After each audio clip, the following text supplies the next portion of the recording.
place to do it.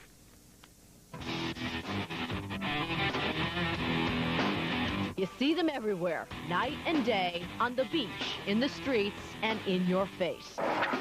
You get a rush just by seeing these kids just doing it. You're just like, oh man, you know what, let me get out there and try something. Back in the mid to late 90s, skateboarding saw a huge surge in popularity. It was everywhere, and almost every kid, myself included, all wanted to be a pro skater like the world's most iconic athlete, Tony Hawk. One game publishing company sought out to capitalize off this property with the idea of a brand new skateboarding racing game, an idea that was scrapped on early on in development and eventually molded out into one of the most iconic sports gaming series of all time, Tony Hawk's Pro Skater. Join me today as we look closer into the series and learn more about what made this game great in today's episode of Behind the Thing.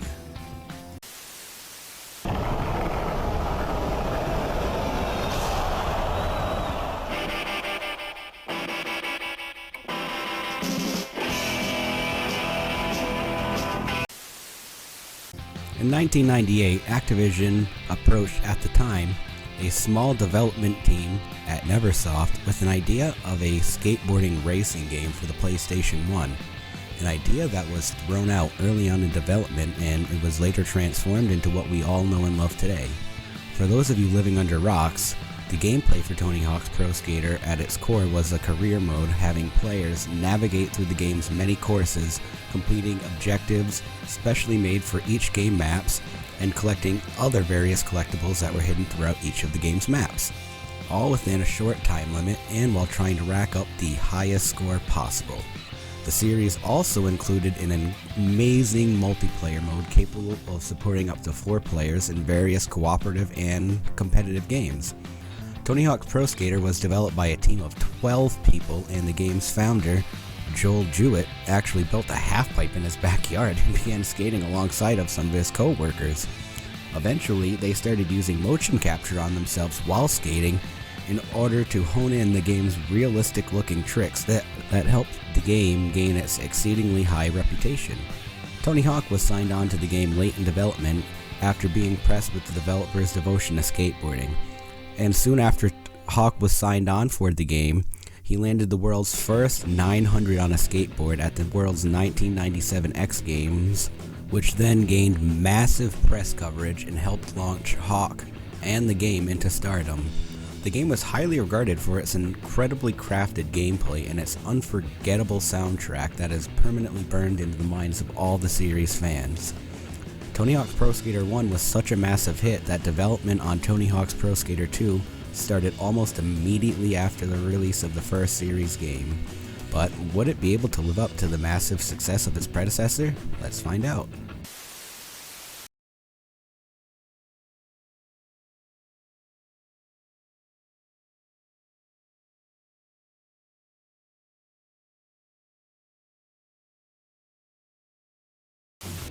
Released 1 year after the first title in 2000, Tony Hawk's Pro Skater 2 was again an instant smash hit and is even regarded as one of the highest rated game titles of all time. Again, being praised for its incredibly fluid controls, its beautiful looking, vast and varied environments, and even again having an amazing soundtrack. Tony Hawk's Pro Skater 2 was the first game in this series to include a Create-A-Skater and the Park Editor, 2 features which I spent countless hours on growing up. The game was also first to include the manual trick, which became essential for stringing together all those high trick combos, all features that were intended on being included in the first game, but were eventually scrapped due to time constraints. The game would also see several ports and reiterations on the PC, Nintendo 64, Mac, Game Boy Color, and it even had a release later on the iPhone as a mobile game. It would later see an enhanced version released on the Xbox One with 5 new maps and the ability to create a female skater. The game would go on to become EGM's number 4 in the magazine's 100th issue with its list of top 100 games of all time, and rightfully so. It was an amazing improvement on an already fantastically crafted game, and helped strengthen Tony Hawk's Pro Skater as one of gaming's highest regarded franchises.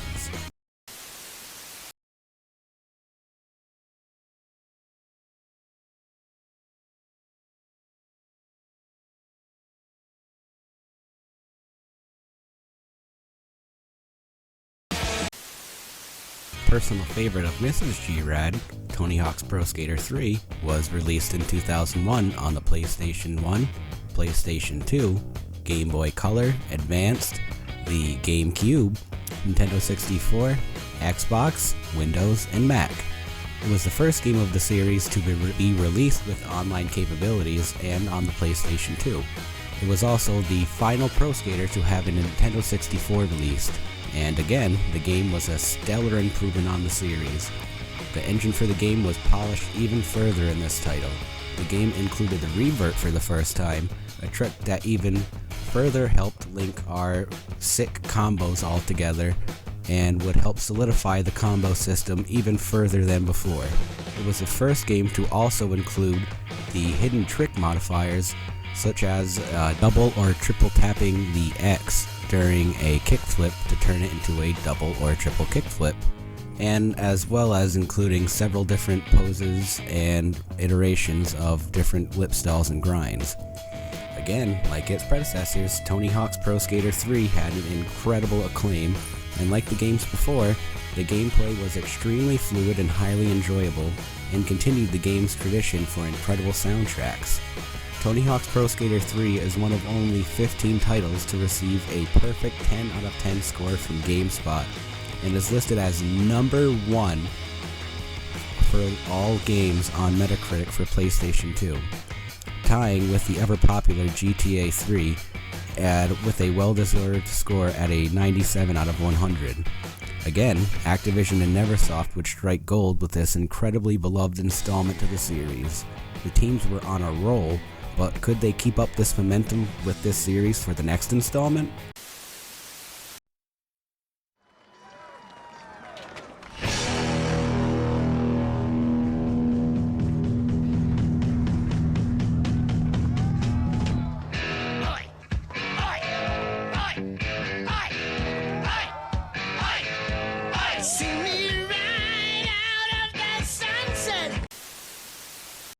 Released worldwide during the fall of 2002, Tony Hawk's Pro Skater 4 continued polishing the beloved series and was again a great improvement from the game's previous titles. Tony Hawk's Pro Skater 4 would abandon the beloved career mode's usual structure of time challenges and level by level for a more open world experience that went untimed. Instead of being thrown a list of tasks at the start of the run, in Tony Hawk's Pro Skater 4, players would seek out other pro skaters and characters in the game's large open maps and receive challenges through them. This mode would later be named the Story Mode in the game's later spin-off series, reserving the title of Career Mode for the classic style of Tony Hawk that fans grew to love and gave the game its initial fame. Tony Hawk's Pro Skater 4 would be the first to introduce spine transfers, which would allow the player to transfer between vert ramps that were placed against each other, or to upright themselves when tricking off of a vert ramp. The game would also be the first to include skitching,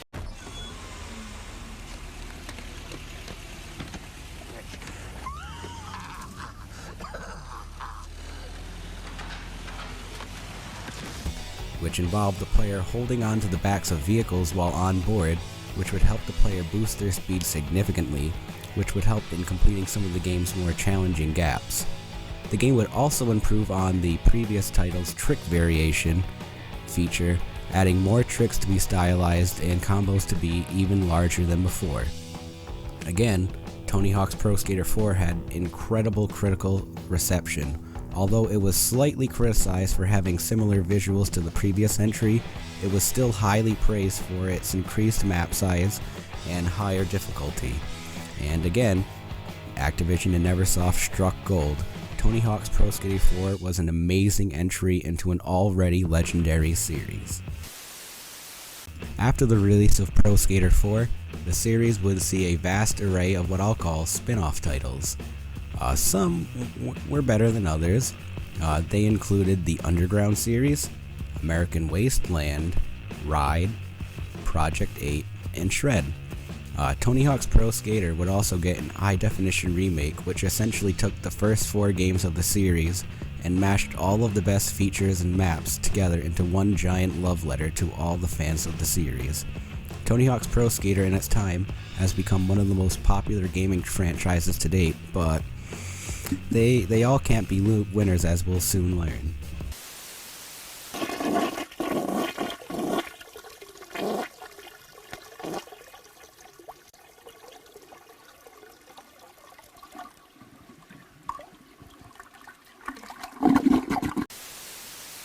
Now, I could not make this video without addressing Tony Hawk Pro Skater 5. Pro Skater 5 was an absolute disaster.